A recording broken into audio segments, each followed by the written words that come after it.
Welcome back and thanks for staying with us. In news from overseas, U.S. President Donald Trump has said there will be no deal with Iran except unconditional surrender. He says following any capitulation, Iran should choose a new leader acceptable to his administration.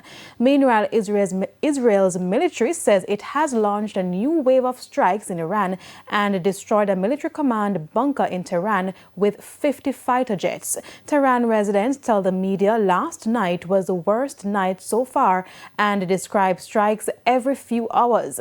Lebanon's health ministry says there have been 217 deaths since Israeli strikes began as large explosions are seen in Beirut. The Foreign Office says that a second UK chartered flight carrying stranded British nationals back from Oman has taken off.